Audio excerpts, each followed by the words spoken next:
Good morning, नमस्ते। कैसे हैं आप सभी लोग। पीएस कॉर्नर पे आप सभी का स्वागत है और मैं हूं शिखा गुप्ता। पिछले जो 2 वीडियो इस चैनल पे ऑलरेडी पोस्टेड हैं, ताउते चक्रवात से रिलेटेड हैं। तो जब वो वीडियो ऑल्सो सेल्फी कैमरा से बनाए थे तो आप लोगों के कई बच्चों के मेरे पास डाउट्स आए थे, कई स्टूडेंट्स की, जिसमें पूछा था कि मैम जो ये ट्रॉपिकल साइक्लोन्स होते हैं, उष्णकटिबंधीय चक्रवात होते हैं जो अरब सागर में आते हैं या बंगाल की खाड़ी में आते हैं, तो ये जो चक्रवात होते हैं तो हम पढ़ते हैं कि उष्णकटिबंधीय चक्रवात जैसे ही स्थल भाग पर पहुंचते हैं तो इनकी मृत्यु हो जाती है, खत्म हो जाते हैं।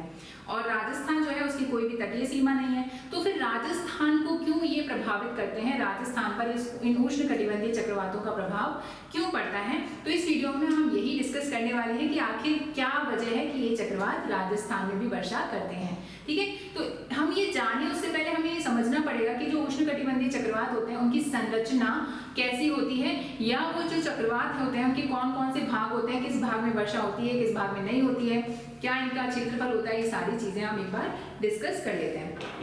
ठीक है, तो अगर हम देखें, देखो ये उष्णकटिबंधीय जो चक्रवात होते हैं, इनफैक्ट कोई भी जो साइक्लोन होता है, चक्रवात होता है, वो वृत्ताकार होता है, यानी जिस तरह से ये चक्र है ना, इस तरह से स्पाइरल बनाता है ये। ठीक है, कोई भी चक्रवात इस तरह से घुमा हुआ बनता है। ठीक, तो इस चक्रवात का एक तो होता है केंद्र, जो ये केंद्रीय भाग है, और बाकी का बचा हुआ भाग होता है चक्रवात का। ठीक है, तो जो केंद्रीय भाग होता है इसे हम बोलते हैं आई, यानी कि चक्षु, हिंदी में इसे चक्षु, नेत्र, आंख सभी बोला जाता है कि उष्णकटिबंधीय चक्रवात का नेत्र, आंख। ठीक है, और बाकी का जो बचा हुआ भाग होता है इस केंद्र के बाहर की तरफ, उसे हम बोलते हैं आई वॉल, है ना, या हिंदी में बोलते हैं चक्षु भित्ति।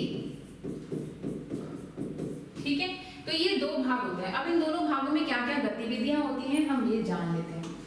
तो जैसे कि अगर हम इसको देखें, ये हमने एक छोटा सा पार्ट ले लिया एक्सप्लेन करने के लिए, तो ये उस चक्रवात की आंख है, आई है, और बाकी का ये जो बचा हुआ भाग है ये क्या है, चक्रवात की चक्षु भित्ति है, यानी आई वॉल है। ठीक है, अब आई में क्या होता है, जो आई होता है वो उस चक्रवात का केंद्र होता है, और किसी भी चक्रवात के केंद्र में हमेशा निम्न दाब का क्षेत्र होता है, लो प्रेशर का एरिया होता है।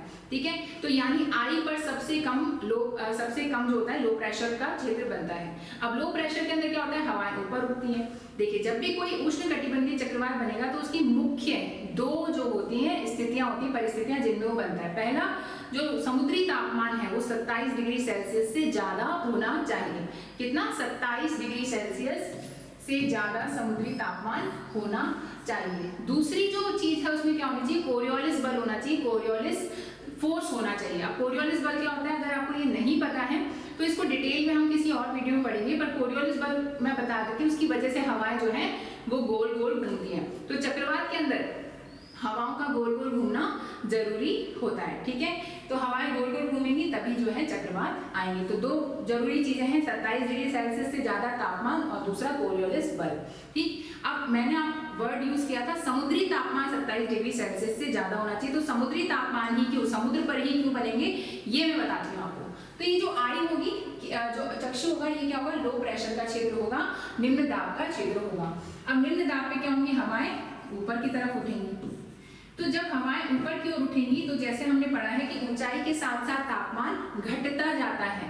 तो जब तापमान घटेगा तो हवाएं ठंडी हो जाएंगी, यानी जो जलवाष्प था, जल था, वो तापमान बढ़ने के कारण वाष्पीकृत हुआ, जलवाष्प बनी, और ये जलवाष्प जब ऊपर उठ रही है लो प्रेशर के कारण तो धीरे धीरे ठंडी हो जाएगी, और जलवाष्प जब ठंडी हो जाएगी तो क्या हो जाएगा, संघनन हो जाएगा, है ना। 2 वर्ड होते हैं, तो वाष्पीकरण, वाष्पीकरण क्या होता है, जब द्रव गैस में परिवर्तित होता है, और दूसरा होता है संघनन यानी कंडेंसेशन। कंडेंसेशन में क्या होता है, जब गैस द्रव में परिवर्तित होती है। तो इन दोनों शब्दों का हम यहाँ इस्तेमाल करेंगे।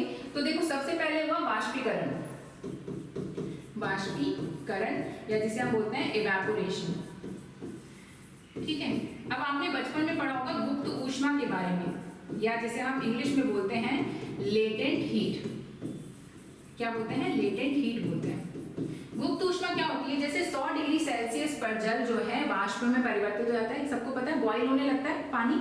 तो जब जल वाष्प में परिवर्तित होता है तो 100 डिग्री सेल्सियस पर जल के रूप में भी, यानी द्रव के रूप में भी है, और गैस के रूप में भी है। तो वो क्या चीज है कि 100 डिग्री सेल्सियस पे परिवर्तित होती है।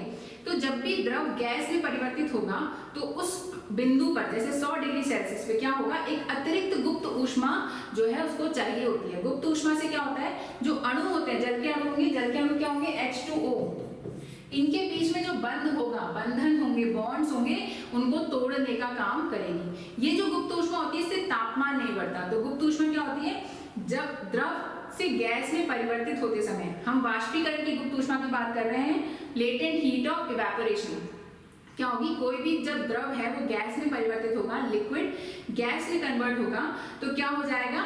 जो अतिरिक्त ऊष्मा दी जाएगी जिससे तापमान में बढ़ोतरी नहीं होगी, यानी तापमान वही 100 डिग्री सेल्सियस रहेगा, उसे हम क्या बोलेंगे? गुप्त ऊष्मा। ठीक है, तो यानी गुप्त ऊष्मा दी जाती है लेकिन उससे तापमान नहीं बढ़ता है। ठीक है, तो ये गुप्त ऊष्मा दी यहाँ पर हुई और ये क्या होगी? वाष्पीकृत हो गई। अब धीरे धीरे जब हवाएं ऊपर उठ रही है तो ठंडी हो रही है, और ठंडी होने के कारण क्या हो रहा है? इनका संघनन हो जा रहा है।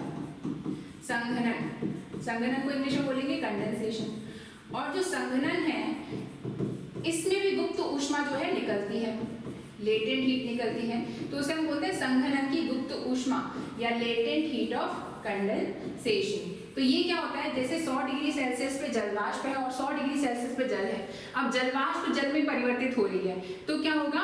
एक अतिरिक्त ऊष्मा बाहर निकलेगी। ठंडा हो रहा है तो ऊष्मा बाहर निकलेगी, यानी ऊष्मा रिलीज होगी तो चीजें ठंडी हो जाती हैं। तो ऊष्मा जो है, अतिरिक्त ऊष्मा जो निकलती है जिससे तापमान कम नहीं होता, यानी 100 डिग्री सेल्सियस ही रहेगा लेकिन गैस द्रव में परिवर्तित हो जाएगी, तो उस अतिरिक्त ऊष्मा जो निकलती है उसको हम क्या कहते हैं? संघनन की गुप्त ऊष्मा कहते हैं। अब जैसे ही ये जो ऊपर उठ रही है वाष्प, ये ठंडी हुई तो संघनन हुआ तो संघनन की गुप्त ऊष्मा निकली। अब जो संघनन की गुप्त ऊष्मा निकली वो वातावरण में फैल गई, वायुमंडल में फैल गई, और इसकी वजह से तापमान और बढ़ गया। भाई ऊष्मा निकली है बाहर, तो ऊष्मा की वजह से तापमान बढ़ गया बाहर का, तो और जब बाहर का तापमान बढ़ गया तो उसकी वजह से और ज्यादा वाष्पीकरण होगा, है ना, और ज्यादा इवेपोरेशन होगा। तो ये एक साइकिल है। तो ये समुद्र पर ही पॉसिबल है क्योंकि समुद्र पर ही जलवाष्प होगी, है ना, समुद्र पर ही जलवाष्प बन पाएगी और इस वजह से जो है वाष्पीकरण होगा, फिर संघनन होगा, संघनन की गुप्त ऊष्मा निकलेगी, फिर दोबारा और ज्यादा वाष्पीकरण होगा। और यही वजह है कि क्या होगा? जो चक्रवात होते हैं उनके आई जो होती है, चक्षु, जब तक जल के ऊपर रहता है तब तक तो ये चक्रवात जीवित रहते हैं और भयंकर होते हैं, लेकिन जैसे ये स्थल भाग पर, लैंड मास पर पहुंचेंगे, ये चक्रवात खत्म हो जाते हैं। ठीक है, पहली चीज तो ये आपको समझ में आ गई होगी। तो अब इनका क्षेत्रफल लगभग कितना होता है? 1500 वर्ग किलोमीटर तक इनका क्षेत्रफल होता है। कितना? 1500 वर्ग किलोमीटर। अगर हम राजस्थान की बात करें तो राजस्थान की अरब सागर से दूरी लगभग कितनी है? लगभग 400 से 500 किलोमीटर है। अगर हम बंगाल की खाड़ी से भी बात करें तो भी इसी रेंज में आ जाएगी। ठीक है, तो अगर हम देखें तो अगर मान लो कोई उष्णकटिबंधीय चक्रवात जो अरब सागर में आया है, बंगाल की खाड़ी में आया, उसका क्षेत्रफल बहुत ज्यादा है, मान लो 1500 वर्ग किलोमीटर है, तो राजस्थान को ऑब्वियसली इंपैक्ट करेगा, क्योंकि चक्षु भित्ति के स्थल पर होने से कोई प्रभाव नहीं पड़ता। क्योंकि चक्षु भित्ति पे क्या होता है? चक्षु भित्ति पे तो यहाँ से जो बादल बनते हैं वो चले जाते हैं, या लो प्रेशर के कारण यहाँ जो बादल बनते हैं उसका कोई प्रभाव नहीं होता। बारिश यहीं पर होती है, बारिश चक्षु भित्ति में ही होती है और चक्षु पर कोई बारिश नहीं होती, यानी आई पर कोई वर्षा नहीं होती, कोई बादल नहीं होते, आसमान साफ होता है। सारी बारिश और सारा जो चक्रवाती दशाएं बनती है वो आई वॉल में बनती है, चक्षु भित्ति में बनती है। तो चक्षु भित्ति अगर राजस्थान पर स्थित है किसी उष्णकटिबंधीय चक्रवात की, तो वहां पर वर्षा हो सकती है। यही वजह है कि हालांकि राजस्थान की कोई भी तटीय सीमा नहीं है, फिर भी उष्णकटिबंधीय चक्रवात जो कि लैंड मास यानी स्थल पर आते ही मृत हो जाते हैं, वो भी राजस्थान में वर्षा करते हैं, चक्रवाती परिस्थितियां उत्पन्न करते हैं, कई बार बाढ़ भी आ जाती है। और एक बार हमने देखा था ताउते साइक्लोन, उसके बाद यास चक्रवात, लगातार बैक टू बैक जो साइक्लोन्स आए हैं इन्होंने काफी तबाही मचाई है, काफी जगह बारिश भी हुई है, बाढ़ की संभावनाएं बन गई थी, बांसवाड़ा जो है जिला वहाँ पे बाढ़ भी आ गई थी। तो इस तरीके से ये प्रभावित करते हैं। होपफुली ये वीडियो आपको अच्छा लगा होगा। इस तरह से और वीडियो जो है आपके लिए हम लाते रहेंगे। तो आपको क्या करना है? पीएस कॉर्नर चैनल को सब्सक्राइब कर लेना है, वीडियो को लाइक करना है, और हाँ, ज्यादा से ज्यादा इसको शेयर करना है, जिससे ज्यादा से ज्यादा लोग हमसे जुड़ पाए और हम इस जो हमारा जो नया एडवेंचर है, ये जो नई चीजें हम आपके लिए कर रहे हैं, इसको और बड़े लेवल पे आपके लिए कर पाए। तो आज के लिए इतना ही।